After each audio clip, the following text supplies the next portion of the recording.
Hey everyone, welcome back to another out of spec detailing video. You guys joined me in my detail studio, Clear Detailing, here in Windsor, Colorado. If you guys have been following the channel, you'll know earlier this year, about mid-February, I installed Swisstrax flooring in this shop because beforehand I had professionally installed epoxy that just didn't work for my application. I use this as an actual wash base, so seeing lots of dirt, lots of grime, lots of chemicals, and of course, lots of water. After failed attempt, essentially 3 floors, actually needing a 4th, I had had enough, and I knew Swisstrax was a route I probably should have gone at the start. But now some time has passed here. We're about 3.5, 4 months or so into having this floor installed at the shop, and today I want to give you an update on it and also show you guys a deep cleaning method I have found so that you don't actually have to tear up all the floors. The floor is filthy underneath. We'll talk about that, my thoughts and feelings on that. Lots to dive into today, so welcome back to the channel. Let's jump into it.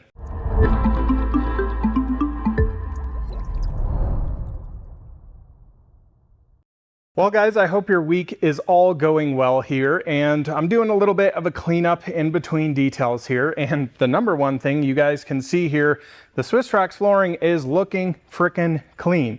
Now actually underneath this is a complete mess, which is why I want to show you how I've been actually keeping this clean, but also been neglecting it intentionally to actually make a video for you guys. Now I'm going to keep it out of this 0.5 mode here because I do understand filming wise it does cause some flashing, but one of the biggest beautiful things about the Swisstrax, it always looks clean. You will start to see some stuff here and there that accumulates on the top of the floor. And typically what I've been doing to maintain that is just go around with a Dyson, pick up some of that stuff. We've got some cottonwoods and stuff blooming outside right now. So anytime I open the door, it's just like fuzz balls come all inside of the shop here. But as you can see, this is a unmaintained floor. I have literally not cleaned the floor underneath for a couple of months now.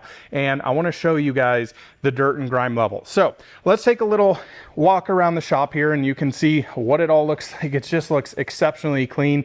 This is my main detail compound bay, which I was really curious to see how it was actually going to do with the Swisstrax flooring in here. The reason being is, man, oh man, there is a ton of dust. If you guys know anything about the paint correction stage and blowing pads out, it is just dust flying everywhere.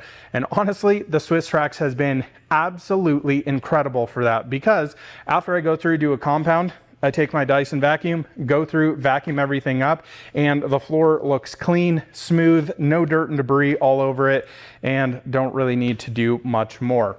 So again, I want to show you here how my shop is kind of set up. So this main bordered area right here is actually where I wash vehicles at.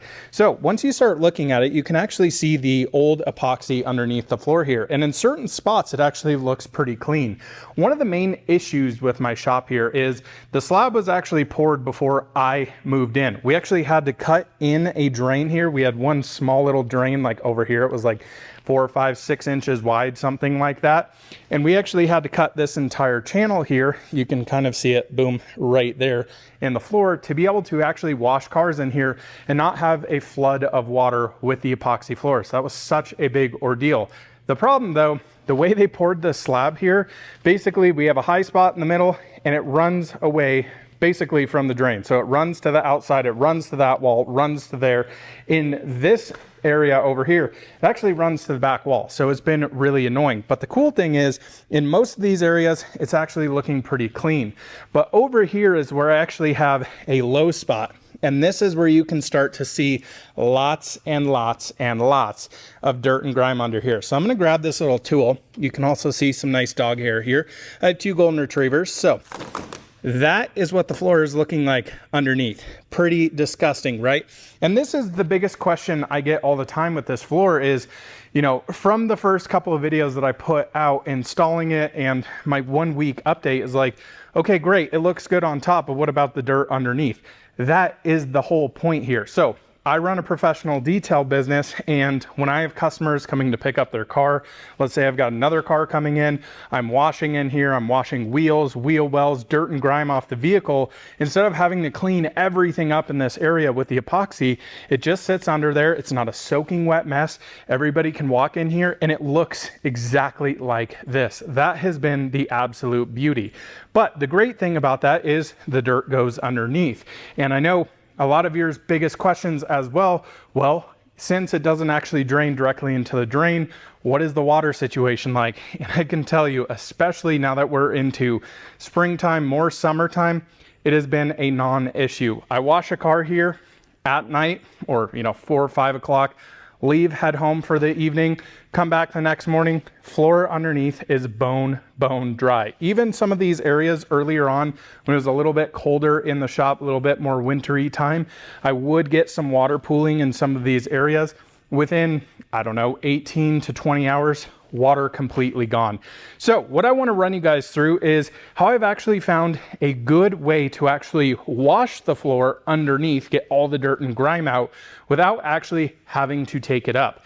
That was one big negative that I had with it, and one thing I was not really looking forward to maintaining was every couple of months needing to pull this up, actually shove it out the door and clean the floor underneath. Now let me show you what I've actually figured out over here works amazingly well.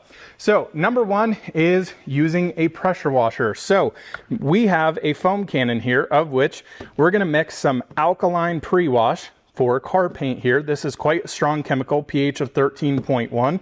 We're gonna mix this up. We're gonna foam down the floor in this area after I go through and quickly vacuum up some of this cottonwood stuff here. We're gonna let it sit on there, and then we're gonna come in with a surface cleaner. This does really all of the heavy lifting here. If you don't know what these are, essentially if I flip this over, you have this spinning orifice nozzle here that actually spins around, and it really creates a nice amount of pressure on the floor to actually lift up that dirt and grime.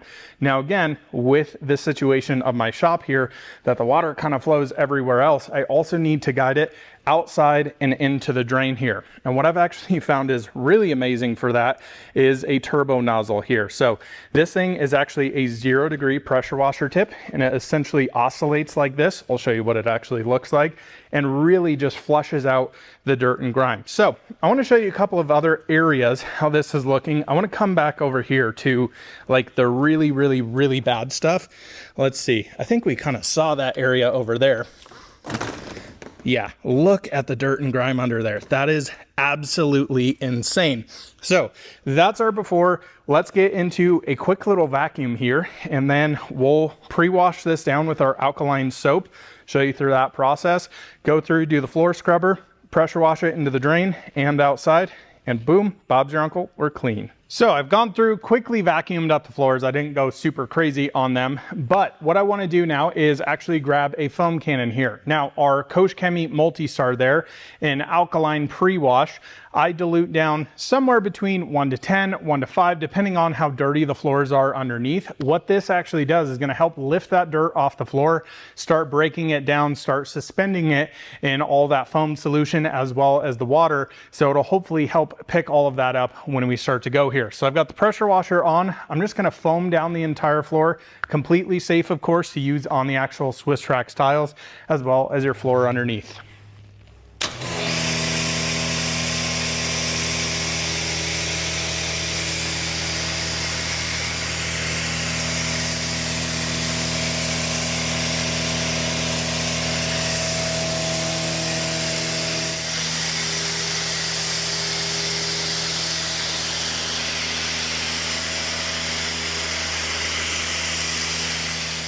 So now that I've let this sit and dwell for a little while, I would not be concerned about damaging the Swisstrax here, even with a strong alkaline soap. This is very strong stuff. It sees everything that the car sees in here, dries on it.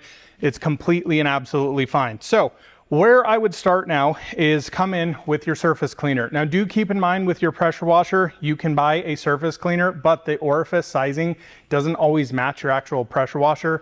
You need to make sure that's optimized. So you basically, since you have two different tips here, you take whatever orifice size that's on your pressure washer, divide that by 2. So this requests a 6.5 or a 7.0. So I would have two 3.5 tips on here, and you're gonna be good to go. So you're not blowing up your pressure washer here. And this is pretty straightforward. This is a high quality one here, made out of complete stainless, so it's not gonna get all nasty and gunked up. This thing is flipping awesome, has wheels on it, rolls over the Swisstrax nice, and I'm just gonna work this around, make sure we're frothing up all that dirt, of course, and then after the fact, we'll flush it away.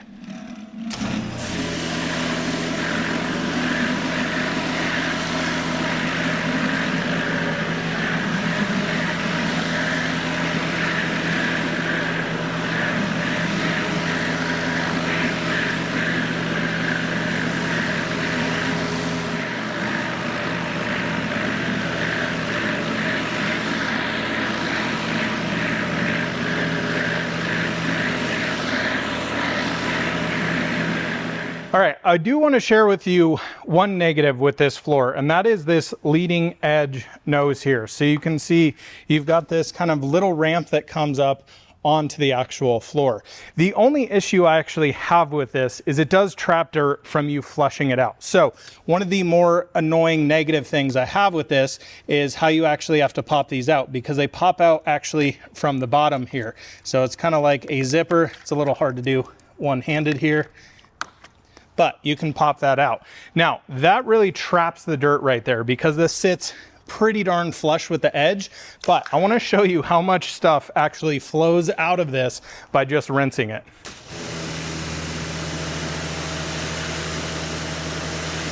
Look at the grime coming out of there.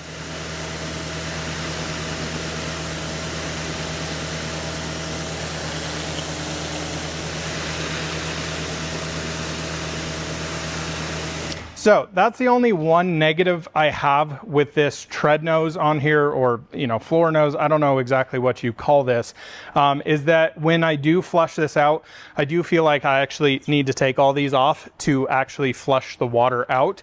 I really wish also they would have one that connects multiple pieces throughout. I think that'd be really convenient, be a lot easier to take out instead of taking them out individually, or have one that maybe slits slightly over it but still has a gap at the bottom. I know that's kind of tricky to do, but just consideration for the future.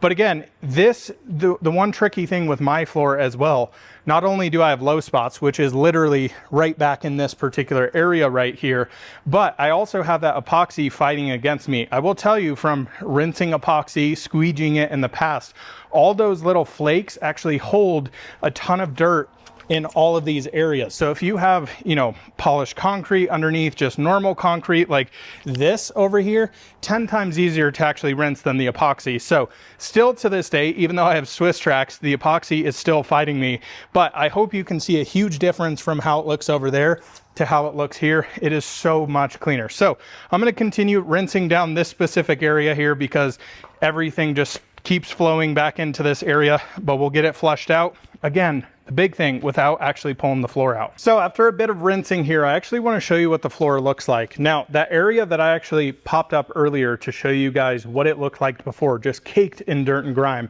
is actually this exact point here. It's going to be impossible for you guys to find that back in the camera, but this is that same spot. So what I can tell you, 95% clean.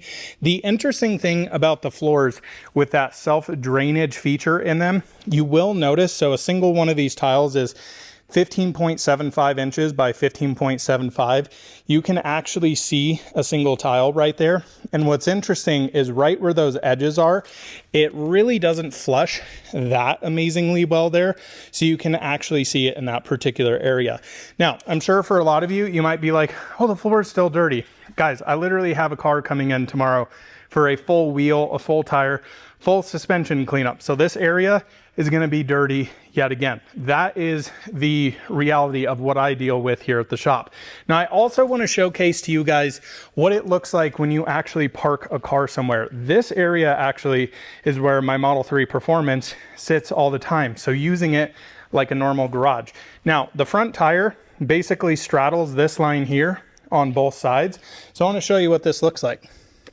And as I pop that up, I haven't even cleaned this. This is literally bone dry in there. I don't know if you guys can see that, but that is what the floor actually looked like underneath. So again, yes, there's some dirt and grime, some little rocks, some stuff here and there. Typically, I just grab my vacuum, a kind of more floor attachment on it, vacuum this area up, and it's good to go. I didn't even do that here. It is still a little gritty under there, but for what it is, man, I genuinely, I could not be more thrilled. Other than, I would say, my negatives with that little nose there, I really wish they would kind of optimize that more, like make them in, I don't know, 6-foot sections to be able to easy take those out. My only other, not criticism, but thing to think about when you're actually installing your floor is that this floor, yes, it is plastic, and it does expand and contract. So keep that in mind. And I'll tell you, for example, one day I had the door open. It was pretty nice. It was 85 degrees. I was letting some air flow through here. I was working back here, and this door faces exactly west. So we get all afternoon sun, basically from 1 p.m. until the sun sets behind the building on the other side there. So the thing that I noticed, I came back about an hour after, and I had this huge bubble in my floor. Now, the whole thing that Swisstrax tells you to do is actually leave space on all the corners for the floor to actually shift a little bit and expand. I did not do that. I went super crazy and tried to get it as perfectly tight as possible, and that is what actually caused that. Now, the funny thing is, I was thinking like, oh no, I just ruined my floor. I actually closed the door, came back an hour later, the floor completely settled because it shrunk. That's the nature of plastic. So just some interesting notes there. If you are keeping your door open all the time, that's something to definitely take into consideration when you actually install the floor. This door is always closed here at the shop, other than pretty much that one day. And yeah, learn from that. So I would consider maybe not going as crazy as I would.